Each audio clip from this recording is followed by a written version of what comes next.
9 police officers. They come around the corner. The officer says, "Can I speak to you, please?" Pushes me, cuffs me, and says I'm under arrest. I was sat on a hard bed for 9 hours, just on my own. You do start to go mad. Then this is why we're going to sue. What was written on the sign you had? It was specifically the trans flag equals mental illness. How long were you there? 20 to 30 minutes before the police decided to arrest me. I'm not allowed into the City of Westminster. This is the UK now. You can wear a placard, have an opinion, be arrested, banned from a certain area of London, all for just having an opinion. When I was in university, I was given death threats. I had physical attacks.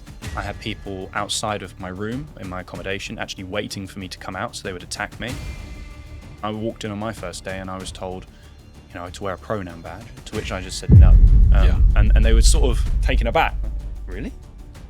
He even said to me, it's quite funny, well, we do have he, him. So I said, so you worked it out then? I'm sick of it, I don't want to do it, and I'm going to fight back. Can I ask you a favour? Heretics subscribers are through the roof, but only 43% of you watching are actually subscribed, which is mad. If you enjoy thought-provoking conversations and want to help this channel grow, hit that subscribe button. It's free and makes a huge difference. Before I get into what's just happened, which is completely bonkers with what's happened to you, tell me a little bit, because you're a 20-year-old guy, that might not seem that young to you, but to me it's like, wow, that's really young. And you've got this really big online following. So tell me a little bit about what you do and how that came to be. Yeah, so ultimately this all starts during lockdown times. And when lockdown hit, I was 14. So it's a bit of even for me now, I look back and I was like, wow, 14. Obviously a lot changes in a few years. And my reaction to lockdown was one of, I thought it was outrageous. I thought it was unscientific, especially a complete attack on young people, the education system and all these things. And from that point, I started to realize that we, the people, were gifting too much power and responsibility to our government or people above the government, like, United Nations and so forth, having weird influence on our legislation and so forth. And I really started to get to grips with kind of authoritarianism and how we are offloading the sense of our health and well-being and our freedom to people that are in Parliament who don't necessarily represent us and are also being directly influenced by other organisations outside of the UK. So that's, a broad way of saying I don't like being told what to do. Sure. And that's what lockdown was, in my opinion, and with the masks and vaccine mandates and so forth. So past that point, I really started to push back and explore what it is to be free. What does that actually mean? And what's the history behind why we have got to this point? And I suppose it all starts in the education system. I never wore a mask at school, which was very symbolic because people felt that was obviously at the time incredibly outrageous. It was, you're not wearing a mask, you're responsible for killing people, blah, blah, blah. Didn't teachers make you wear it? No, well, they could try. So I claimed exemption based on it being asthma. Well, I didn't even give them a reason. I just sort of said physical and mental distress, I think I claimed, to which they knew, obviously, I was being, deliberately kind of obtuse. Obtuse is the way. It's spot on. That was me on the planes, though, like airplanes and things. Yeah. Embarrassing my wife because I was just like, I'm not doing it. Yeah. I'm not doing it. Got to on principle because at the time, and I'll be honest, obviously I was young. The influence comes from my parents. Both of them are very focused on freedom and so forth. So I just refused to do it. Same applies to the testing. Same applies to the vaccine later on and so forth. So that was the start for me, and I felt the pressure of the education system. And naturally, within the education system, you experience that sheep-like mentality, don't you? Where people pack together. You've got the bullies in the school and so forth. Something I'd always kind of rejected. I've always been an individual, but this really highlighted it for me. And then obviously, this all started 2018, pre-COVID times, but the whole trans debate starts to sort of come into existence, but not so much in the education system. However, come 2020, 2021. It's really starting to be there, and pronoun badges are the norm. You've got signs and so forth all over the school or college or even university telling you that you've got to address people by their pronouns and so forth. So I'm really starting to notice at this point that whether it be lockdown, whether it be other things like net zero and climate change agenda, which personally I don't believe that there is such thing as man-made climate change and so forth, like all of these things, whether you agree with them or not, you're not allowed to put the counter argument forward. And that, I think, is what's most significant here, is I would be arrogant to say, you've got to believe what I say. I'm right and you're wrong, because that's the same thing as what our governments have been doing for the past kind of 5 years specifically. It's about saying, no, I have an opinion and I have the right to express that, so let's debate it. But especially with young people, we're in such a position now where, they're so sensitive. We know the term snowflakes, and we're, if I'm quite honest, quite transparent, we're pretty useless and incapable of expressing that. So to finish up, to answer you kind of the end of your question, which was around where has my presence come from and why, is I wanted to do something about it. And there's not much I can do apart from get out on the streets with a megaphone and some leaflets originally. And I was out on tubes. I do a lot of talking to people, and I wanted to interact with people. And I want to set an example of what it is to be free and push back against authoritarianism, but also on a grassroots level, connecting with the public, having proper discussions, and outreaching and having proper, like, real conversations, practice what I preach, basically. So I have an online presence, but I'm really focused on galvanizing on the ground strength and a network of people who are going to be out discussing all the topics that the mainstream media refuse to cover. That's really interesting. And what you were saying about, you don't have to agree with me, but let's have a conversation. I still don't, after all these years, I'm going to get hammered by my own subscribers for saying this, I still don't have a strong opinion either way about climate. I don't have a strong opinion about COVID and vaccines. I just don't. And I don't know what's right or wrong. I have a strong opinion about masks. That was just for me, but I respect that other people, many friends of mine, are willing to have the conversation. And the other side, and you saw that Trudeau stuff in Canada when he started taking away people's bank accounts and things. That was nuts, absolutely nuts. So, okay, so what is it like then being at school and you're starting to speak out, and then after school as well, and as you got a bit older, and because young people, as you say, I don't even think it's snowflakes. It is that, but I think it is authoritarianism in itself, which I think you've touched upon. I mean, it's a young person going, I'm right and I'm the good person. I'm going to get everyone behind me. So did you face pushback from young peers? No, of course. I faced a lot of pushback, but with a sense of optimism, I've had a lot of responses from these young people actually in recent times who have contacted me and said they were wrong, which is quite rare because you don't find that kind of humility amongst young people these days. But they're contacting me saying, do you know what, you were right about the masks. You were right about the fact they told us to stand in circles and not talk to our friends. You were right about the fact that they didn't allow us, that you said it was ridiculous that we weren't allowed to share equipment in the class and all of these ridiculous things. We were tracked on CCTV relentlessly. And I'll give you an example, if one person came out with what could be just a false positive COVID case, they'd go through all the surveillance and then they'd send home half of the year group. It's just mental. So they have, been in contact. So the pushback was very strong, especially come university times. And essentially that was more, obviously this is past COVID-y eras, but we're discussing at this point, I walked in on my first day and I was told, to wear a pronoun badge, to which I just said no. And they were sort of taken aback. Really? They never heard that before. Yeah, it's like a new thing. I'm like, I'm not wearing a pronoun. I'm angry just thinking of being asked to do that. I'm not doing it. No, literally. And when they asked me, and I said no, they even said to me, it was quite funny, well, we do have he, him. So I said, so you worked it out then? Like, they don't understand the irony. So from that point, I kind of experienced within university this cult-like mentality which lives within kind of the woke agenda, and how I think there's a kind of this agenda it's hard not to get maybe an element of kind of a conspiratorial aspect, because it's such a sophisticated attack on young people to encourage them to come together in this cult-like mentality when it comes to applying pressure to other individuals who refuse to go along with the multiple sexes, multiple genders, whatever you want to say. There is a real conscious effort, and we saw in COVID times actually how 80% of the government advisors when it came to legislation around our health and wellbeing on the SAGE committee were social scientists. They were put in place in order to manipulate and use fear to control us. So I don't doubt that when it comes to this tsunami of all of this continuing woke agenda, virtue signaling nonsense around the multiple genders, around pronouns, about all of these things, whether there's not a conscious effort to make that a reality from strange elite like George Soros, for example, putting money in the direction of funding these kind of campaigns. So when I was in university, these individuals, I'll be honest with you, I was given death threats. I had physical attacks. I had people outside of my my room in my accommodation actually waiting for me to come out, so they would attack me. I had accounts made which contacted me, sending me knife emojis, telling me they're going to get rid of me either way. I had no support from lecturers on this, even though that they were made aware of it. There was I know this word gets thrown around a lot, but it's the only word for it. There was satanic rituals happening amongst the students, which, in my opinion, not a fan of.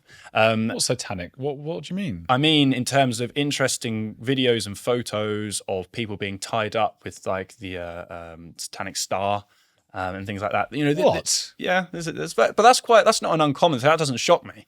And What was this university you went to? I didn't have it. Dante's Inferno. You went. I went to London College of Communications, Elephant Castle. But And Satanism. Yeah, well, the culture lives within there is this rejection of God, rejection of any Christian principles, and an obsession with freedom, which they take to the extreme to being Satanism. Some of them. You came across. It can't have been like widespread. No, you're not. Well, I can't say for sure, but I would say that the people that were interacting with me were certainly interested in it. They were just Satanists interacting with you. Yeah, and I'll give you an example of the mockery that was involved. Is they knew that I held traditional Christian beliefs, and on the first day, because I did a photography course, they were quite interested in exploring important pieces of artwork that had been produced over the years.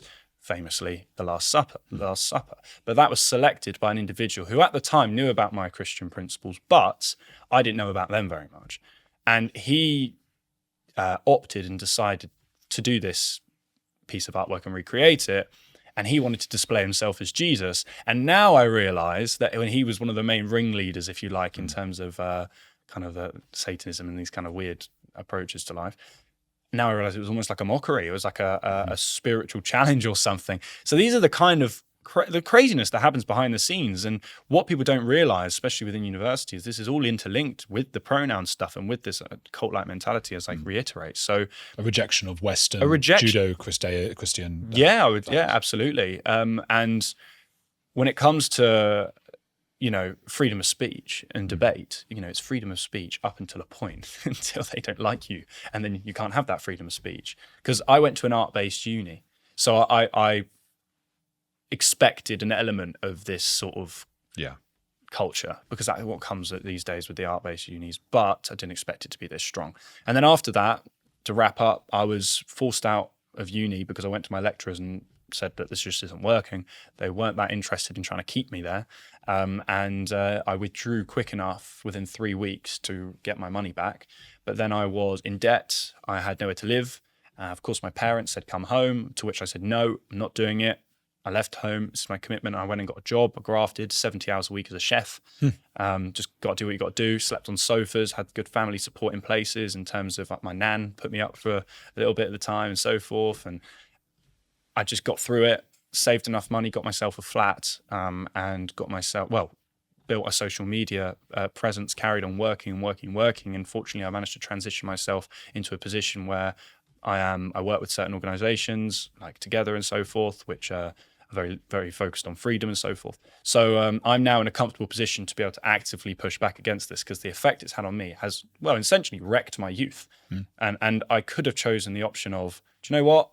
Let's just go and club and party and keep my head down, but wasn't in me to do that. And this all stems from lockdown hitting, and I'm just thinking, no, someone young needs to put saying no and put their foot down when it comes to being told what to do and being forced down this anti-freedom, authoritarian approach to life. I'm sick of it. I don't want to do it, and I'm going to fight back.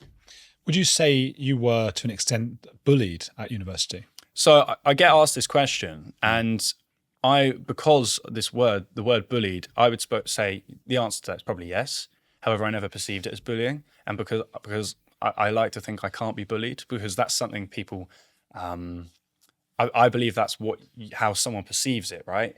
And when I was at school, this word would be thrown around so much, it used to drive me nuts. You'd just get in a fight and suddenly you're being bullied, or, and it's like, maybe it feeds into this victim culture. So on that principle, I kind of say, no, I was not bullied. But I'm sure from the more rational perspective of someone like yourself, yeah, I suppose I was. But I never observed it like that. I never categorized it as that. I categorized it as the sad reality and what I just have to deal with if you want to be free, if you want to fight for freedom.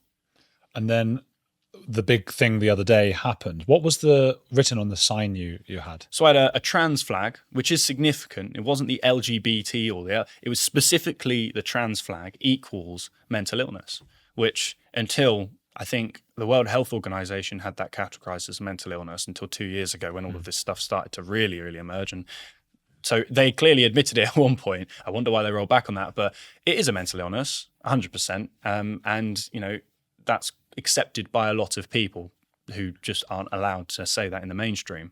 But that's what I said. And yeah, I mean, if you want me to elaborate on what happened yesterday. Yeah, where were you? So I was at a parade, I think they call it. And I went there because, as I mentioned earlier, grassroots communication and open debate. I'm trying to set an example. I'm not going there to be provocative. And as I say, I'm right, you're wrong. It's not my motivation. It's a bit provocative, though. Of course it is, obviously. But what that is, you know, we're in a position where, do you know what? We've been provoked in many, many regards for the past since 2018, and people have lost their jobs, people have lost their livelihoods just for stating the obvious. So forgive me if I want to push back a little bit, but we should be able to do that. It's great. That's what conversation is. That's what debate is. That's what we're here for. That's what politics is. That's how it should be designed. But these days, you know, you're not allowed to do that. There isn't, you know, free speech is dying, if not dead, in the UK, especially around certain topics. It's an interesting one. I was thinking like this morning on the way in about this, because so my first feeling is like, of course, that I mean, okay, first I need to set out my stall, which is, it seems obvious to me that trans is a mental illness. Like that is, I mean, if you are somebody who thinks you are born in the wrong body, that is mental.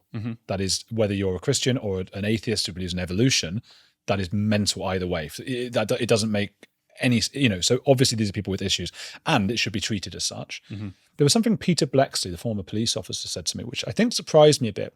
I'm always trying to think about how this works with policing and stuff like that. And it's not an easy job for the police. And he said, if a Tottenham fan went up to a group of Arsenal fans and had his Tottenham shirt going, way, that would be, I don't know what he called it, but maybe incitement to violence or some sort of thing. And he would say, right, you're nicked because you're causing a disturbance of the peace or something like that. Yeah. I don't know how I feel about that law, but I guess I'm not asking a question except to say, what do you think of that? Yeah, I mean, their approach was public order offence. So they were saying I was going there, and the words they told me I'm going there to incite like harm, like verbal harm or something. I mean, I don't even harm. Yeah, or my words were harmful and offensive. I didn't realise that was a crime, and that's what I tried to tell them, but it didn't work. But essentially, you know, I turned up with the sign, and whilst obviously I know there's going to be controversy around that, why is that my problem? That's the responsibility of the people reacting to me. And I don't think the words mental illness, I don't think they've been turned into something scary, but really that's just clinical words. Yes, you are mentally ill. So I turned up. Yeah. Sorry. Yeah, go on. You're right. But we now live in a world. You're nudging them, though. I mean, I agree with you. But I'm making the case of they've made it like that. Like that's not my fault, and I know that obviously they're going to react in some way. If I'm honest, I'd love to tell you that I was there for more than 20 minutes, and I could tell you how they did react, but I didn't get that far. How long were you there? 20 to 30 minutes before the police decided to arrest me. So I was walking through the crowd. I was getting some interactions. I had one interview with two young girls who couldn't define what a woman was, and even though they were one. And then the police came over and said, "You have to remove that sign." I said, "Why?" He says, "Because it's going to cause a disturbance." I said, "Well, that's not my problem. Why do I have to remove the sign if other people are going to react to it? That's ridiculous." And then I said, "Let's go over and talk about this. You know, let's have a discussion." And he just demanded I took it off. I said, "Look, it's not going to work. I'm not going to take it off. You are reinforcing two-tier justice in this country. I am not going to have my freedom curtailed because you're concerned about another demographic. That's ridiculous." To which he accepted that because he didn't have the authority to arrest me at that point. And this is I think a really vital part. I withdrew myself. I walked in the opposite direction because I knew that in the moment I'm pushing it too far and I am looking for trouble if I was to stay around. So I thought I'll diffuse the situation and I'll withdraw myself from the Pride Parade and I'll go a few streets that way and then maybe I'll return to the demonstration later. As far as they're concerned, I'm withdrawing myself from the demonstration. I get 2 streets away, 9 police officers plus the other guys, so we're looking at 11 police officers now, the other 2 individuals that originally spoke to me. They come around the corner, the officer says, "Can I speak to you, please?" Pushes me, cuffs me, and says I'm under arrest. And you may well have seen the video, you know, I made myself really clear that you are attacking my freedom of speech. I've withdrawn myself from the situation, and you're arresting me for just for having a sign that just details the truth. I mean, that's just insanity. And then I was taken to a station, Charing Cross Station. I was then detained within a cell for, I think, 9 to 10 hours. Obviously, I had an interview, and then I was let out. And now I have been released. I have been released on something called a pre-charge, which is to say that in 3 months I have to return to the station, and then they'll potentially take it further or not. However, with bail conditions. So it's a sneaky way of saying, we're not going to charge you, but you still got bail conditions. My bail condition is I'm not allowed into the City of Westminster. I am banned from the City of Westminster. If I go in there, I will break bail, and there'll be further action. So this is the world we're living in, or this is the UK now. You can wear a placard, have an opinion, be arrested, banned from a certain area of London or a certain area from the UK, all for just having an opinion. It's insanity. Did you see we've been dropped, the UK, in the free speech rankings to sort of quite low now? We're with sort of Colombia and I did not know that. Nigeria. We're really quite low. Well, it doesn't surprise me, but I didn't know that. On both sides as well. I mean, there are a lot of people on maybe what I'd call our side of this with the trans thing, who might then want that Bob Vylan fella and those kinds of guys at Glastonbury to be locked up. Yeah. Where do you stand on that? I think it's actually a very slippery slope, because if we're going to have free speech, everyone's got to have free speech. And where I stand is you cannot be locking people up for any form, unless obviously their position is incredibly violent. And you're breaking his wasn't it, a bit? It was a death to the IDF. That's where it's a bit tricky. It is tricky. And obviously I've seen that video, and my position on that is I do think it's wrong from the perspective of the police lock me up, but not him. That's what a lot of us are feeling, isn't it? However, if the police were to come at it from a position of, no, I've got the right to go out and make that statement, then actually I'm a free speech absolutist. And really, what if you had death to trans people?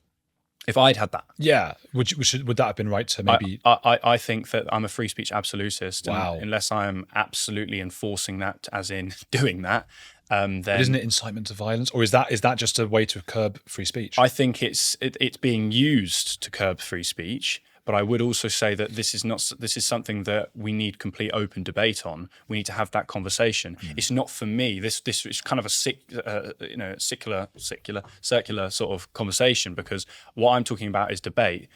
We need to have a debate about what we can debate about, and we need to do that as a country and allow the people to have a voice and have proper public consultation. Now, if the public turn around and we have this conversation and regarding, take your death to the IDF, and the public feel that's potentially too far, then that thing can be brought to the table as to how we identify law. But the public need to be involved. I suppose that's the fundamental thing. And the public are currently having a voice about that, and they're not being recognised. But how do you involve that? How did you have to sort of find out from all the public what they think about Vylan or you, who should be arrested? We're supposed to have a structure in this country called an MP, who's supposed to represent the people. Obviously, that's not, I don't know about you, but I don't think that's been happening. And we're supposed to have proportional representation, or we're not supposed to, we don't have it, right? And we're supposed to have a media, like the mainstream media, the BBC, which is publicly funded, which is supposed to represent both sides. If you just think about what we're supposed to have, like I've just described, if that was actually in action, I think the public would feel a lot more able and capable of having a voice. The BBC won't do that. The BBC is not going to talk about what's happened to me. The BBC is not, but they will air, death to the IDF. So there's clearly a massive issue here. But I am a free speech absolutist, because it worries me when we put the rules of free speech in the hands of government, when all humans are fallible, and the public need to have the inalienable right to say whatever they want. That's my position on that. However, it's incredibly nuanced, complicated, and would take hours and hours of discussion and debate amongst many to be able to identify what I've said is even right. It's something I need to go and reflect on. Doesn't the fact that it's nuanced and complicated, incredibly so, as you say, mean it can't be absolutist, or you can't be an absolutist about free speech if you think it could be nuanced and complicated? It's an incredibly good point, and it makes me think, and this is something I reflect on. I'm not going to claim, I said this previously, that I have the answer to everything. This is my opinion at the moment, very happy for it to evolve and change. And I was having a discussion with a good friend of mine recently about, it was a little while about Kanye West, or Ye, or whatever, when he was making those assertions online. And I do think he should have the right to do that. And I know a lot of people disagree with me on that, but we can't have free speech for one and not free speech for other people. So Also, if you try to stop him, it makes him into a martyr kind of thing. And yeah, it's a good point, actually. Something I actually hadn't considered. Well, especially because his point is the Jews run the world. If he's then shut up, it makes him feel he was right. Yeah, it's a very credible point. So I think that whilst I'm a free speech absolutist, I don't doubt at all what you're saying, like about what you're saying right now. Like that's a bold statement I've made, and the complications and the nuanced arguments that are involved in there are very extensive. But if the public are involved in the ways that I've described through media, through politics, through their MP, and can voice things and feel like a lot of the public want to give their opinion and have a voice, but they just think, what's the point? How many people don't vote these days? It's just oh well, who cares? It's because the public don't feel like they're able to contribute. If we allow the public to have that ability, then maybe we'll be able to structure our country in the way that the people want it to be structured.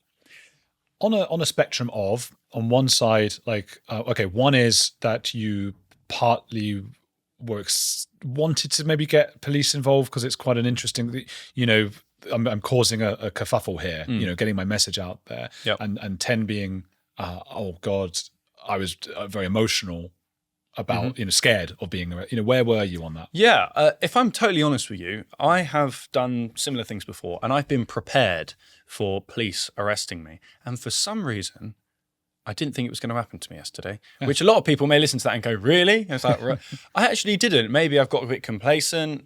I thought post maybe court ruling and so forth, we're in a situation where the police may be a bit more, but no. That's the agenda with the Supreme Court. Yeah, yes. Yeah, exactly. And I think that when I was honestly taken aback, especially when I withdrew myself from the situation, because in that moment when the police obviously came and spoke to me, I reevaluated the situation.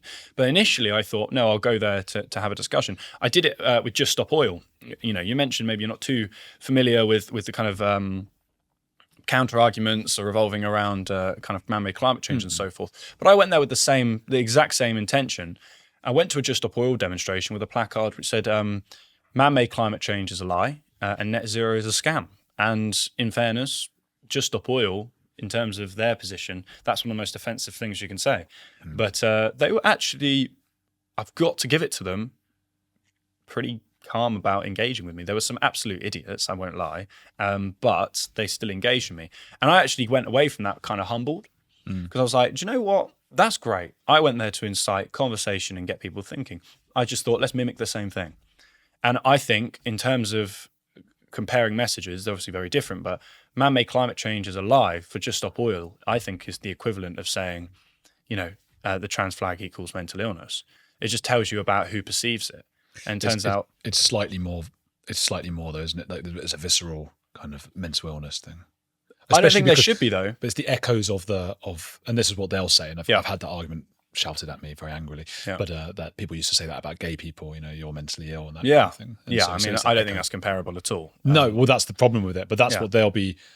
And bringing mental illness is quite personal compared to I'm just thinking compared to the Just Stop Oil one. Yeah, you make a valid point, but I'm just saying in terms of my approach, because you asked me about my intentions and how concerned I was regarding police involvement. I actually just thought I'm repeating a similar sort of style. Probably you're absolutely right.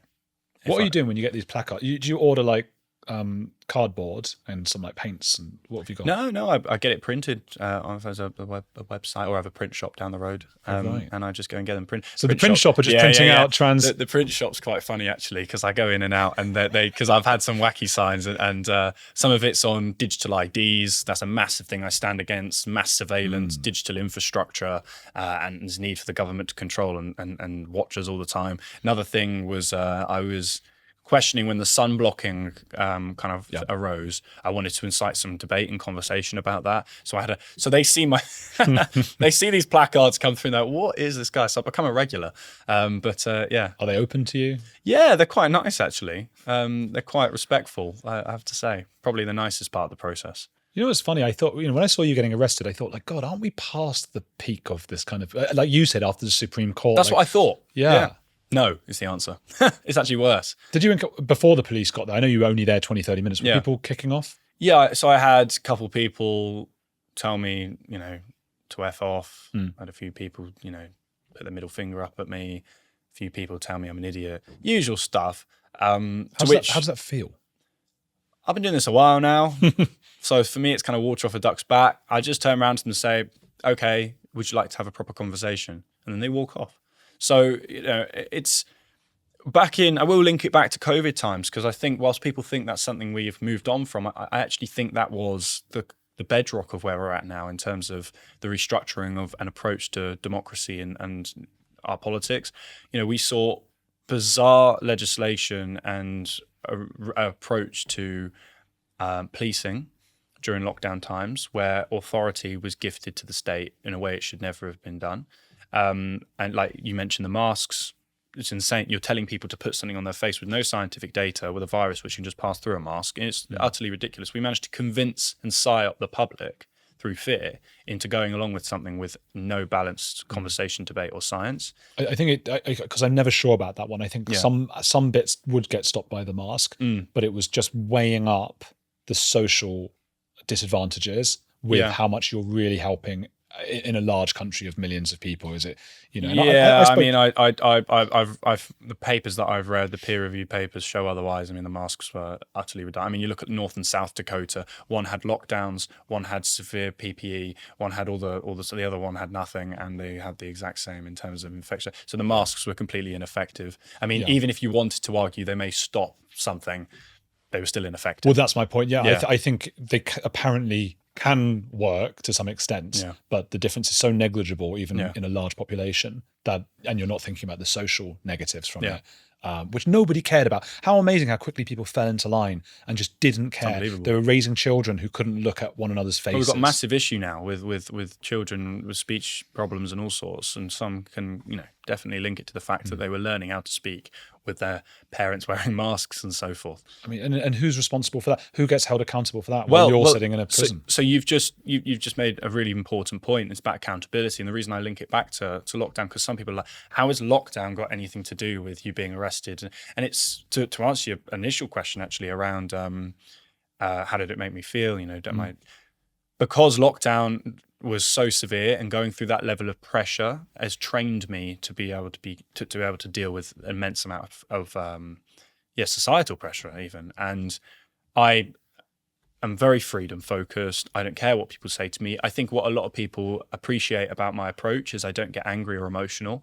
I'm very calm, and I don't get offended, which I think is very important. Do you secretly get angry inside? Yeah, and there's been a couple occasions where they push that things have been said to me which are so outrageous. I think one time I was accused by a woman. I was talking to people about man-made climate change and so forth, and one woman said to me that I was a misogynist for having this opinion. Piece that together for me. I mean, I literally have no idea how you work that out. Apparently, she'd been watching me all day, and the only people I was interacting with were young, pretty women, and I didn't come and speak to her. But I couldn't tell if she was just trying to provoke me. To which I just found that I was just started laughing. I was like, "This is ridiculous." And then past that point, she just became so abusive, so personal that in that moment, obviously, everyone's got their breaking points. I was starting to think. But I managed to keep the situation calm down and just walked away. It's turning the other cheek. It's what we have to do, because one thing I cannot stand is, look, personally, I didn't take the COVID vaccine. And I explained to people all the complications with the vaccine and why you potentially shouldn't take it. Not potentially, I just think there was no reason to take it, and so forth. However, look, people did take it, obviously.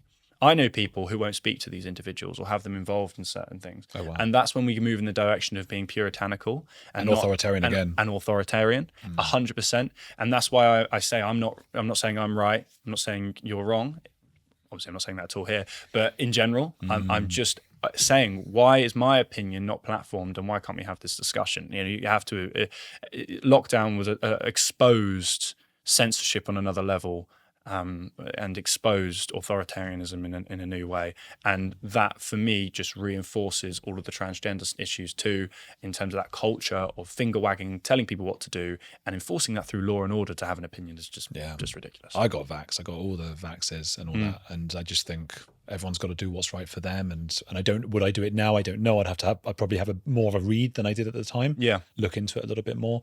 But I've got a friend who's a doctor and a lung specialist, and I just sort of went with what he was saying. You got to. Do you feel, if don't mind me, asking, do you feel at the time there was kind of an unnecessary pressure to take the COVID vaccine?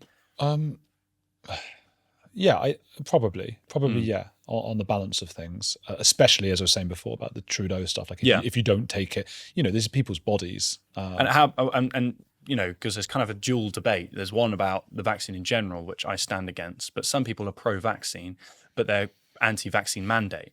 Well, how do you feel about the mandate side of things? Mandate as in people have to take the vaccine. Yeah, I think that's where I struggle, especially because it didn't seem to be the case that it really would affect other people. Like, as long as you're vaccinated, if you do believe in that science, which I do, I think, so as long as it doesn't, if someone else doesn't, well, great, you're not going to get me ill. Yeah. Because I've got it. I've got the thing. If that's the case. Well, that changed, isn't it? It can't stop you from getting it, and you can still spread the virus with it. The amount of data. I recommend an absolutely brilliant doctor, Dr. Claire Craig, for example, who co-founded an organisation called Heart. And if you have a look at their kind of information and the data around excess deaths in alignment with the vaccine rollout is quite scary. It's a conversation just to touch on actually what you said, about justice to an extent, and about recognition and being held accountable is what you said, sorry. We still need to have that conversation. So we need to have a public conversation, especially about lockdown. The COVID inquiry is a joke. It's complete whitewash. And if you didn't know, they don't make this clear. The questions you put forward have to be pre-submitted. So it's a COVID inquiry, but you have to submit the questions before the. So that's not right. Yeah, that's not an inquiry. It's ridiculous. So I had Dr. Asim Malhotra on, and I know Asim. Yeah, he spoke about the various things, and I thought, and I haven't done much on it, and as I said, because you just can't be into everything, as a podcast host. Yeah, absolutely. But I just thought we'll show that side. I got the vaccines, and I've always been very clear about that. Yeah. But we'll show that side, and if people believe this, believe that. But you had someone like Asim on, which means you're open to having a conversation, and that's all I'm really promoting here. So we need to have a proper inquiry there into the dealings with lockdowns.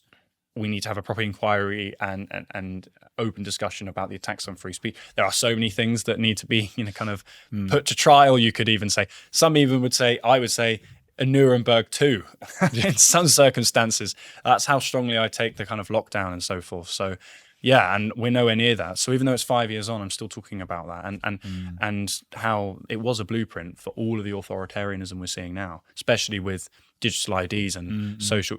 We saw track and trace, we saw vaccine mandates and vaccine passports. Now we're seeing digital IDs and mass surveillance and facial recognition.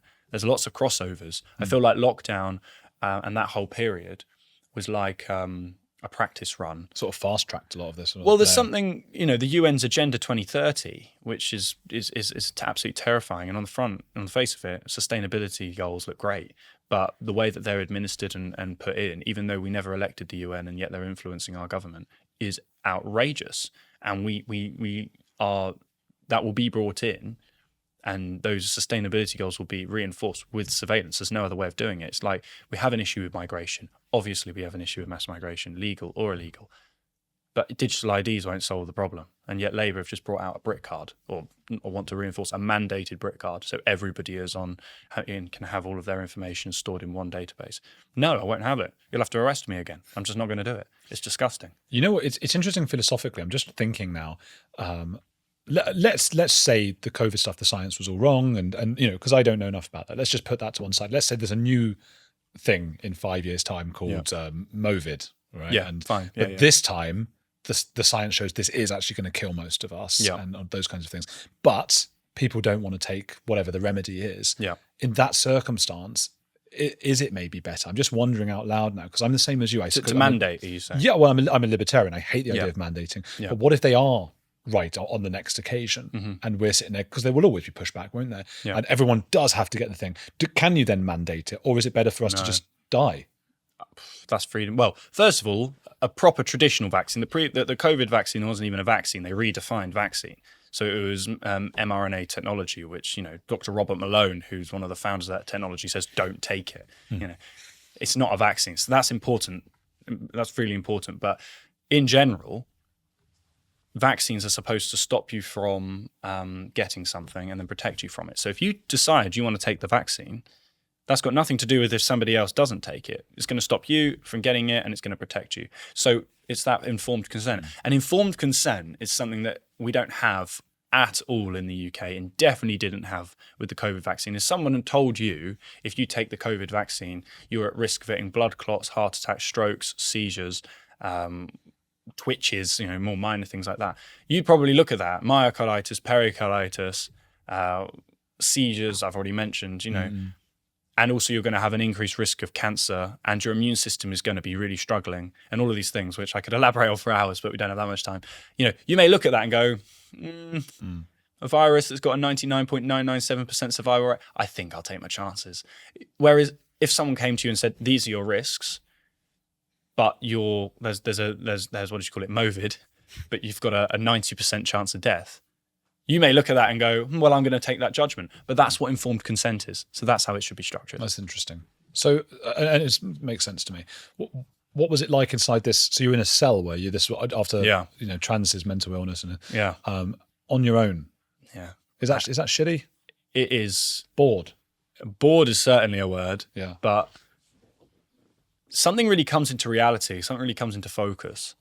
When you're sat in a cell, and I have a newfound respect for regardless of what you think of these individuals, for Julian Assange or Tommy Robinson, I don't think many people deserve solitary confinement, especially for that length of time. And in that moment I was only in there, I say only, I mean, it's long enough for me. I wouldn't really want to go on any longer. For 9 to 10 hours, it's a very strange experience because you realise that you're in the hands of the state, and your freedom is gone in that moment. It's just over. Do you have a phone or something? Nothing. That's quite hard. 9 or 10 hours like that. Yeah, I was sat on a hard bed, whatever they had, like a soft kind of like thin memory foam thing, for 9 hours, just on my own. They take everything. All they give you is a small booklet so you can know your rights. But after you've read that 100 times, you get a bit bored. Ugh. So and the worst part is you're sharing it with. I had people in there at the same day was the Palestine demonstration. I'm going to assume they were from the Palestine demonstration because they were just shouting things like "Praise be to Allah," shouting constantly, and I'm just kind of sat there, and then somebody like banging on the door, and I'm in there for something that, I mean, obviously I don't know why they were arrested. Maybe it was just as ridiculous as why I was. Who knows? But point being, you're in there for 9 hours for what? Freedom of speech, having to deal with it. And this is why we're going to sue.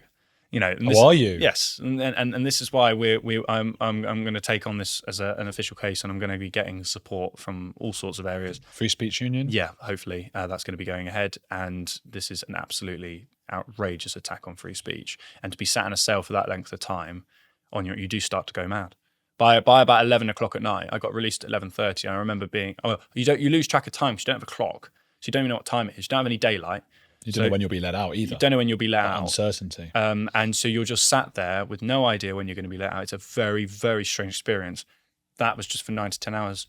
The individuals that have been put in prison for freedom of speech, who have to do it for months on end, newfound respect. It's an unbelievable process. Yeah. I think they had access to some things, didn't they? I mean, you had nothing for those 9 or 10 hours. Yeah. Whereas those, like, I think Tommy, he needs to come on here at some point, but I need to ask him. But he had some various bits and pieces. I don't know if he had a TV or whatever. Yeah. I don't know what. I think I was told after you're entitled to a Bible, which is nice. Have you read it before? Bible. Yeah. It's a complicated read. I'm getting there. It's not an easy read, is it? Yeah. It's one of the most complicated books out there. Yeah. But no, I focused on Matthew, Mark, Luke, and John. Read those, and also, I was never taught, Christian or not Christian, doesn't matter. The Bible is such an important part of literature and in terms of ethics and philosophies, etc., which I just want to get to grips with. Even Old Testament, I think is incredible. So yeah. Are you worried about the loss of those values in our society? I'm not just worried. I'm actively campaigning to have those values. Look, I am a Christian. And my point is always, whether you're an atheist or whether you're a Christian or Jewish or whatever, you've got to look at what Christ proposed in terms of his values and approach to life and be like, that does sound like quite a good idea. Like, love thy neighbor, turn the other. These are all great principles. So why are we not governing our country under those sort of ideas? And if we did, I don't think we would have had lockdown. I don't think we would be in the situation we're in with this mass governmental overreach and authoritarianism. Isn't God a bit authoritarian? I'm just thinking out loud. Yeah, it's a very, very interesting question. And I think the way I would answer that is I wouldn't be here. My perspective is, I wouldn't be here without God. I've been gifted something beautiful, and God, biblically speaking, loves us. And as I would say, from my experience, personal experience, I have been stewarded and directed in certain ways, which I would claim to be from God. And to that extent, I look past kind of Old Testament narratives where you could look at it and go, whoa, that's a bit kind of crazy. And authoritarian. So I do agree. And this is why the Bible is obviously some people will take the Bible as full fact. I don't do that. I do also think the Bible has been evolved. I think there's lots missing from the Bible too. I think there's a huge history which is not part of Jesus's life, for example, which is missing from the Bible. So I read the Bible with the understanding that I want to draw from it the main principles of Christ and debate a lot of other things. And I think the argument, is God authoritarian, is a very valid one. I think that's a great discussion. And to answer you, I don't have that. I haven't given it enough thought to be able to tell you my opinion on that straight away. But it's something that's, look at that. You've made me think about something, and I'm going to go away and think about it. Isn't that great? And then next time someone asks me, I will have an answer. So I think that's a valid point. Do I necessarily agree? When we're asked these questions, it's the way we go into them, I think. Because if you go into it trying to find an answer, because I was just having an debate before you here with Connor Tomlinson about and I always have this debate with him about ethnicities and things, and I'm trying to say, it's fine having lots of ethnicities, and he's trying to say other things, that we can't have such a mix because it's going to be the end of the country. And I find myself not knowing always what to say. I don't really have an answer, and I'm desperately looking for anything I can cling on to, rather than just going, oh God, yeah, well maybe he's so. Right. Just if I'll just build on that, and I also want to reflect on where I came in terms of being a Christian. When I grew up, so my father is one of my greatest influences. I absolutely love my dad, and is protected and loved me and supported me in numerous ways, especially in the lockdown days. My mum as well, of course, but my dad was really kind of hardcore on the whole lockdown thing.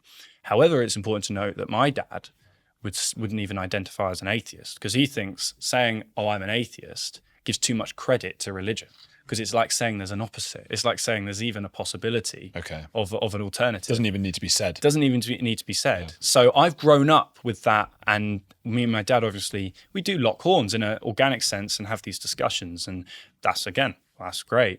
But it's important to note that for me to go in the direction of believing, kind of biblical texts and so forth, that's a massive deal in my family, and also for me as a person, and I don't take it lightly. And I think, just to go back, when you say, was God authoritarian, I've reflected on that a lot myself. And you have a lot of Christians these days who would get angry at what you've just said, would react to what you've just said and be really visceral and emotional. And I'm going to say, do you know what?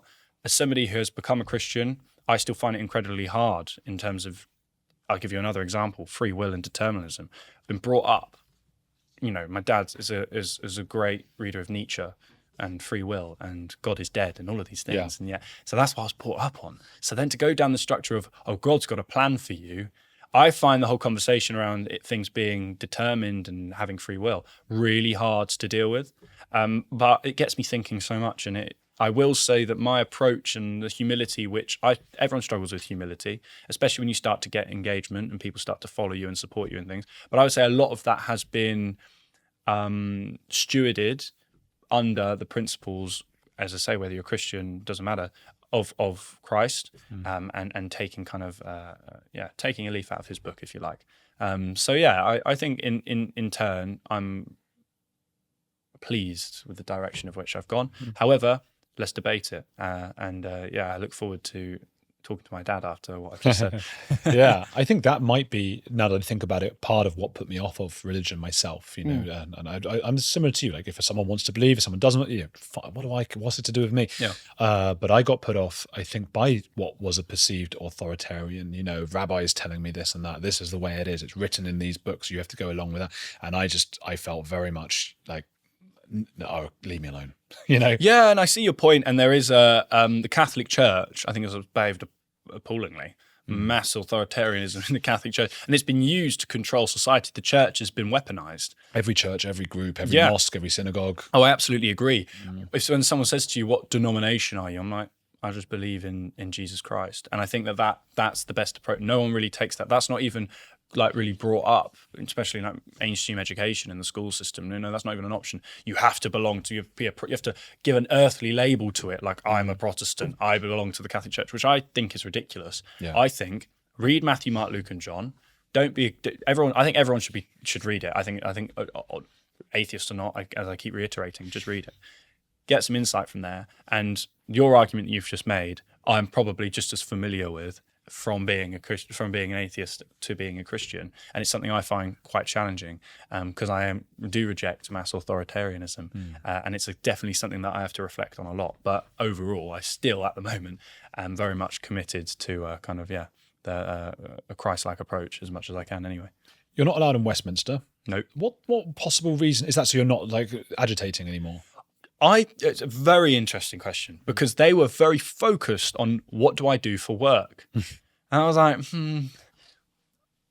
I'm a political campaigner who also, I don't like the word activist personally. I'm going to go with campaigner. They called me an influencer, which wasn't, I'm not quite an influencer. But they kept reiterating that question. And on my board, I had a QR code, which takes you to my website, my social media. And he asked me in the interview, he said, "Where does the QR code take you?" I went, "You know where the QR... You're trying to tell me I'm sat with you and you've not scanned the QR code." He kind of looked at me blankly, and I come to realise, I think I can't say for sure, this is not a fact, that they've banned me from Westminster because they know that's where I operate most. However, it's not officially registered as a job. So if I was to say I'm working as a receptionist in the centre of Westminster, that's a legitimate contracted position where I have a responsibility to an employee. But in my situation, I commute there and I do have to go there for work, but that's something that would have to be kind of argued. I definitely have to go there for work, 100%.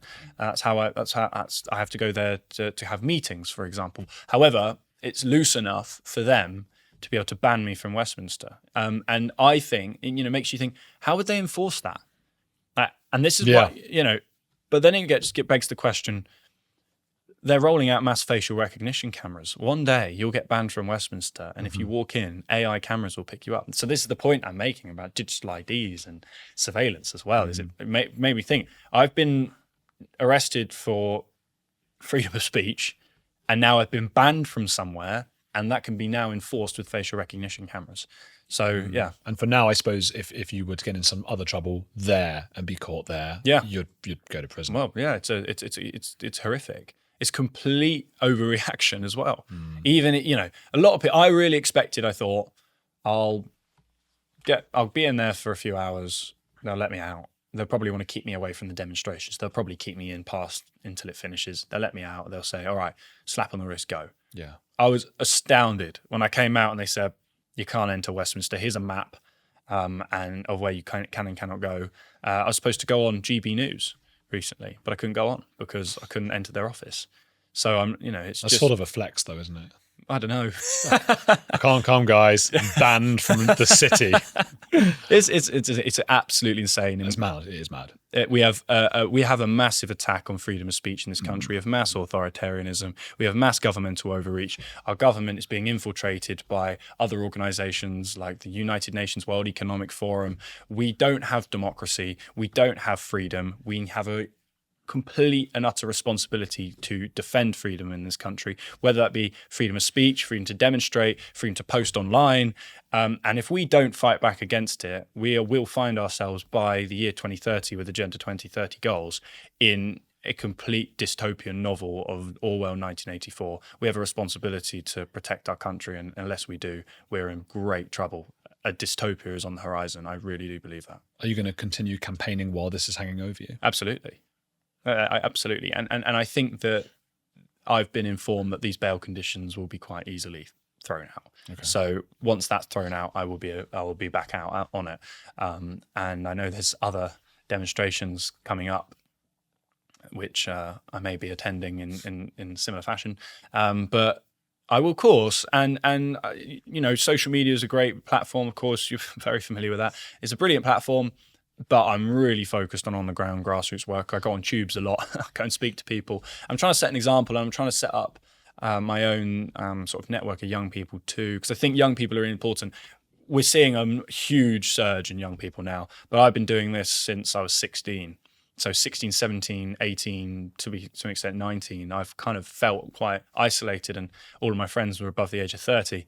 Whereas now I'm really starting to see a lot of young people for various different reasons, whether it be fighting about migration or whether it be the pronoun stuff, or some people even still talking about lockdown who are young people. I think that's great, and I don't necessarily agree with everyone, but I think it's great we're seeing young people that are willing to have an opinion and just engage, because 4 or 5 years ago, even engaging with young people was almost impossible. Because if you do and they say the wrong thing, they're terrified of saying the wrong thing. The repercussions are extreme. You get forced out of uni, you lose a load of money, you get isolated, you get arrested. That's what young people are concerned about. So why would they want to speak up? Yeah. But I've been trying to promote the message. You need to, because it's your future. Good. Yeah, I think so. And that's interesting that young people are and I'm noticing that a little bit as well. They're sort of pushing back a little bit.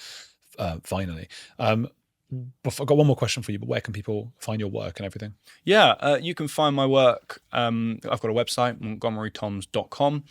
You can go over to my Instagram, montgomery.toms, and then my Twitter is the same, Montgomery Toms, and so forth. So, yeah. And who is a heretic you admire? I don't know if this is a great answer or whether it's a little bit too kind of these days normalized, but I would say Jordan Peterson. I'd say, especially as a young man too, I've been watching Jordan Peterson and been engaged with his opinions from a very young age, especially around masculinity, 12 Rules for Life and so forth.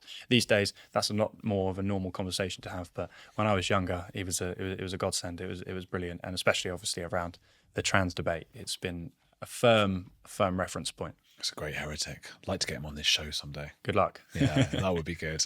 People, please go follow Montgomery Toms. He's come all the way in here. He's been brilliant. And I'll put some links down below, and you can follow his activism and see what's what, because you can't be having people locked up for this. It's bonkers. Hit the like button and keep watching this channel.